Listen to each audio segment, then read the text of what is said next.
So, of course, corporate media, which exists to stifle the views of individual Americans, hates the idea, and their first move is to mock it. Watch. He says he wants to pay $54.20 a share to buy up the rest of Twitter that he doesn't have. Of course, $54.20, that's 420. That's a code for marijuana, which he very much enjoys. So is this all a troll, or is this very real? It's just so bizarre. Right. I mean, the 420 coding and everything. Is it just a troll? And, right. I mean, if he's not going to negotiate, he says, this is my last and final offer. I'm not going to negotiate here. Is this just some sort of game? Is he doing it for the lulz? It can't really be real. Well, think it through for a second. By challenging the monopoly on speech, not just in the United States, but globally, on Twitter, on this central platform for ideas, Elon Musk is risking everything that he has. His many businesses intersect with governments around the world. They're not for this. They could crush him for even suggesting it. So he's all in. He has to be all in, even to say something like this. At Twitter, they know he's all in, and that's why they're so upset about it. According to a Bloomberg reporter, even before Musk's offer today of a hostile takeover, quote, the vibe among workers at Twitter is, quote, super stressed, with employees, quote, working together to help each other get through the week. That's how threatening this is. And you have to ask yourself, what kind of company is Twitter? The company's stock just jumped 30%. That happened when Elon Musk first bought in. So obviously, this is not a company that exists to make money.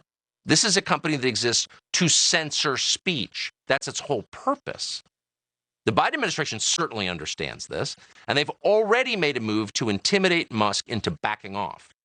Fox Business's Charlie Gasparino is reporting tonight that, quote, as Elon Musk offers to buy the rest of Twitter, a legal source tells Fox Business that the SEC and the DOJ have launched what he described as a joint investigation into a myriad of Musk regulatory issues, primarily involving Tesla. In other words, threaten to allow people to speak freely and we'll crush your businesses. That's third world behavior. At the Washington Post, owned by also one of the richest people in the world, Max Boot very much supports stopping Elon Musk. In fact, Elon Musk, he tells us, must be silenced in the name of democracy. Quote, I am frightened by the impact on society and politics if Elon Musk acquires Twitter. He seems to believe that on social media, anything goes. For democracy to survive, we need more content moderation, not less. Really?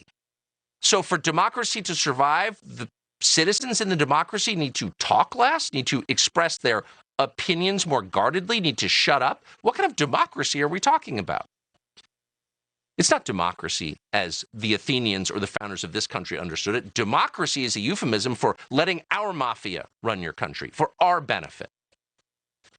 A journalism professor called Jeff Jarvis explained today on Twitter that tyranny is when the regime can't censor its own citizens. Quote, today on Twitter feels like the last evening in a Berlin nightclub at the twilight of the Weimar Germany. In other words, you're a Nazi if you're for speaking freely on Twitter. CNBC host Joe Kernan understands exactly what's going on. If Twitter is opened up, that means people who are paid to censor the public on Twitter will lose their ability. They'll lose their guardianship of free speech. Watch this. Who's that ADL guy, Andrew? This is his worst nightmare, I think. Jonathan Greenblatt. Yep. It's going to be. Jonathan Greenblatt. I mean, if he owns the whole place, it's going to be like, go for it. I think it's going to be, and the Orange Man probably going to be back, and this is unbelievable. He's exactly right. Again, you can't overstate what a threat this is, not simply to the people occupying seats of political power, but to the whole nonprofit universe that exists and thrives and becomes rich, supporting them through censorship and propaganda. So a group like the ADL or Media Matters take money in order to censor people.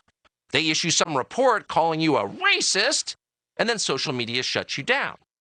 Elon Musk is saying, no, people should be able to speak freely. That would mean the end of their control over speech, groups like the ADL and Media Matters. So the media and these nonprofit groups have to stop this before it happens. Here's MSNBC telling you that Elon Musk must be stopped because he's a bigot. He's one of the most thin-skinned people on social media.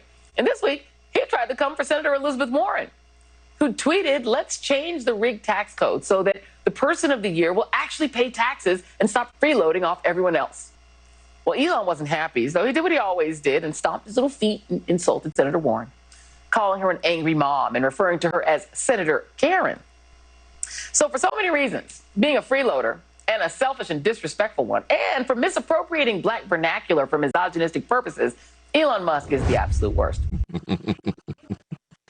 So all of a sudden, the political party that's supported almost exclusively by oligarchs like Jeff Bezos and the Google guys is telling you that it's dangerous for rich people to have too much control over speech.